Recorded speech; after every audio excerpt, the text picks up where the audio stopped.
Halo, Tagarian, berjumpa saya Afi dalam wawancara bersama peneliti Indef Mas Nailul Huda. Selamat sore Mas Huda. Selamat sore, Mbak Afi dan semuanya. Salam sehat. Amin, selalu sehat. Ya, Tagarian, beberapa hari lalu bersama dengan Mas Nailul Huda kita membahas tentang penipuan investasi dengan nyari option dan sekarang masih juga membahas tentang penipuan berkedok investasi robot trading dengan modus MLM, Ponzi. Nah, untuk membahas hal ini, Mas Naluda bisa dijelaskan terlebih dulu apa yang dimaksud dengan robot trading. Ya, Mbak Afi, selamat sore semuanya. Mungkin di sini kalau yang dimaksud robot trading itu termasuk salah satu fintech sebenarnya, Mbak Afi dan semuanya. Nah, fintech ini sebenarnya itu mereka berbentuk robo advisor.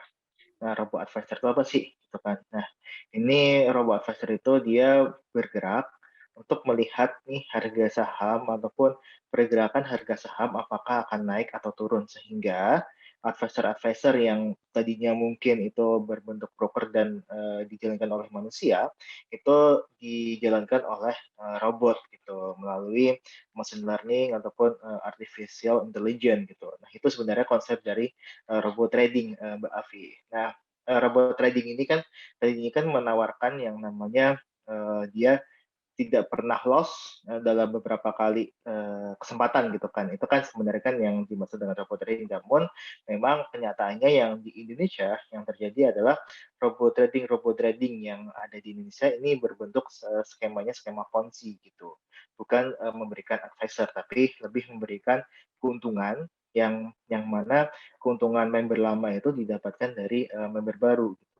Itu jenisnya MLM gitu kan. Nah, ini yang salah sebenarnya robot trading di Indonesia gitu. Padahal kalau menurut teorinya robot trading itu dia cuman memberikan sugesti ya, ataupun saran kepada investor bahwa apakah saham ini layak untuk dibeli atau tidak gitu, ataukah saham ini patut dijual atau tidak gitu. Sebenarnya itu sih kalau konsep awalnya robot trading, tapi memang berubah sejalannya waktu di Indonesia, Mbak. Ya, tampaknya penjahat atau otak kriminal itu seringkali selangkah lebih maju gitu ya untuk menjalankan praktek penipuan. Nah, kemudian satu di antara yang dibekukan, ditutup perusahaannya adalah DNA Pro. Mungkin Mas Nalu bisa jelaskan DNA Pro itu prakteknya apakah sama dengan MLM Ponzi atau ada hal lain? Ya, kalau dilihat prakteknya dengan memberikan keuntungan yang sangat besar, Mbak Afi, kalau nggak salah itu dari 10 sampai 15% per bulan gitu kan. Jadi kan per tahun bisa sampai ratusan persen gitu kan. Nah, itu tampaknya tidak masuk akal gitu loh kan ketika memang itu dijalankan seperti skema pasar saham biasa gitu. Tapi memang robot trading itu akhirnya yang dijalankan DNA Pro, terus ada yang Mark AE, terus kemudian ada Sunton ya, Sunton Capital juga melakukan hal yang sama gitu loh. Jadi dia melakukan sistemnya akhirnya menjadi MLM di mana member baru ini mensupport keuntungan member lama gitu. Nah, ini yang sebenarnya yang salah Mbak Afi. Jadi istilahnya ya ya prakteknya seperti itu gitu kan. Dan ini tidak disebut lagi dengan robot trading, tapi memang sistemnya MLM atau Ponzi scheme gitu. Ada robot trading ilegal, berarti ada robot trading legal. Beda keduanya apa, Mas? Yang pasti kalau dari sisi legal sebenarnya adalah persyaratan aja sih Mbak Afi, apakah memang dia terdaftar resmi di pemerintah, baik itu di OJK maupun di Kementerian Perdagangan ya. Nah, itu syaratnya itu aja sih. Tapi kalau yang dikatakan merugikan atau enggak, meskipun banyak sekali ini ya, meskipun ada yang legal, namun memang dia sistemnya bukan robot trading, bukan MLM gitu ya, itu termasuk yang bagus gitu. Tapi tetap saja nih, walaupun legal, tapi dia menjalankan sistem Ponzi scheme ataupun LM itu sangat merugikan masyarakat gitu. Namun saya rasa sih nampaknya data dari pemerintah terakhir ya, itu menyebutkan tidak ada robot trading yang legal gitu. Karena pemerintah pun tampaknya baru menggodok peraturannya, Mbak Afi ya, kalau saya nggak salah ingat. Nah, dampak dari penutupan atau pembekuan usaha robot trading itu banyak juga nasabah yang akhirnya tidak bisa mengambil uangnya sendiri. Bagaimana ini Mas Yuda? Ya, memang itu salah satu dampaknya yang ini ya, Mbak Afi, yang dirasakan oleh nasabah gitu kan, nasabah terutama kemarin di DNA Pro maupun di Sunton gitu kan.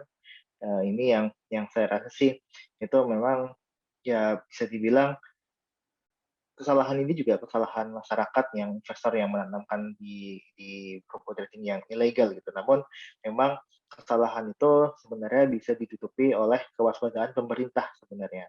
Nah, pemerintah ini kan juga istilahnya adalah bertanggung jawab juga, Mbak Afi kan. Bertanggung jawab terhadap yang namanya penipuan-penipuan ini kok bisa berkembang gitu kan dan bisa sampai ke masyarakat gitu. Nah, harusnya kan pemerintah dengan segala kekuatannya itu menghalau menghalau ataupun memberikan barriers kepada kepada sistem internet kita agar yang seperti robot trading yang ilegal itu tidak masuk ke masyarakat gitu kan. Nah, itu kan tugasnya pemerintah tuh. Nah, harusnya pemerintah juga sebenarnya bisa bertanggung jawab kepada pengembalian dana dari nasabah gitu yang dimana memang sangat kerugiannya sangat besar gitu kan, bahkan miliaran gitu. Satu nasabah itu bisa rugi sampai miliaran, Mbak Afi. Nah, ini seharusnya bisa ditanggulangi oleh pemerintah sebenarnya ya. Namun memang kalau untuk beberapa yang dia mungkin ada kantornya di Indonesia, itu ya bisa diselesaikan secara perdata di pengadilan, Mbak Afi. Iya, kalau pemimpin perusahaan robot trading itu punya niat baik, tentu dia akan mengembalikan dana masyarakat. Tapi kalau kemudian mereka lari dan tidak bertanggung jawab, bagaimana ya solusinya, Mas? Iya, banyak sekali sebenarnya Mbak Afi yang lari dan tidak bertanggung jawab gitu kan. Itu udah masuk ranahnya hukum pidana Mbak Afi.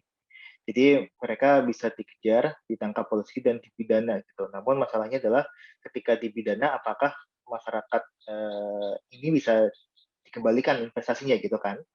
Nah, kalau semuanya aset dari orang tersebut ataupun aset dari perusahaan itu mencukupi, mungkin itu alhamdulillah gitu. Nah, kebanyakan yang terjadi sekarang itu asetnya nggak ada gitu loh. Uangnya itu digunakan untuk main trading juga, namun gagal gitu kan. Banyak sekali kasus-kasus penipuan investasi yang sifatnya online maupun offline, itu pelakunya dia kabur, Mbak Afi. Misalnya dia tidak bertanggung jawab dan ketika sudah ditangkap pun mereka tidak bisa mengembalikan karena hartanya lebih kecil dibandingkan dengan investasi yang harus dikembalikan gitu. Nah, ini yang sering terjadi Mbak Afi. Jadi istilahnya uh, ya ya masyarakat juga tetap rugi gitu meskipun udah dipidana gitu. Makanya sebenarnya sih dari dua sisi ya, masyarakat juga harus hati-hati, kemudian juga dari sisi penegakan hukum juga harus ada, kemudian juga dari sisi namanya sisi ini istilahnya adalah langkah awal gitu dengan tidak membiarkan situs-situs trading ilegal ini masuk ke Indonesia gitu ataupun aplikasi lah ya itu masuk ke Indonesia dan dijalankan oleh masyarakat. Dari sisi pencegahan sih penting sih Mbak Afi. Dalam catatan Mas Huda, penipuan dengan robot trading ini apakah ini yang pertama atau sudah sering terjadi? Sudah sering terjadi Mbak Afi kalau kalau untuk penipuan secara online ya. Nah, kalau untuk penipuan robot trading nggak salah kasusnya beberapa akhir ini ada beberapa kasus yang naik gitu Mbak Afi ya. Jadi ya Sinton, terus kemudian MarkAI, kemudian terakhir itu adalah DNA Pro yang dibukukan gitu. Nah, ini yang saya rasa sih beberapa kasus yang bisa diangkat gitu. Nah, selain itu juga sebenarnya Mbak Afi kalau lihat dari investasi penipuan yang offline itu sudah banyak sekali Mbak Afi. Kalau kita lihat investasi yang berbentuk koperasi dan sebagainya itu sangat banyak sekali. Bahkan ada investasi yang sifatnya individu gitu kan. Jadi saya menanamkan modal saya ke Mbak Afi, kemudian Mbak Afi menjalankan bisnisnya gitu kan. Namun dengan menjanjikan keuntungan yang besar, tapi saya nggak dapat gitu. itu sangat banyak sekali terjadi Mbak Afi penipuan-penipuan investasi secara online maupun offline di Indonesia. Nah, itu memang menggambarkan rendahnya literasi keuangan dan literasi digital masyarakat Indonesia yang memang masih tertinggal jauh dibandingkan dengan negara-negara lainnya. Dan bahkan financial knowledge kita juga sangat rendah yang menyebabkan ya masyarakat Indonesia itu menjadi sasaran empuk, Mbak Afi. Sasaran empuk untuk penipu investasi.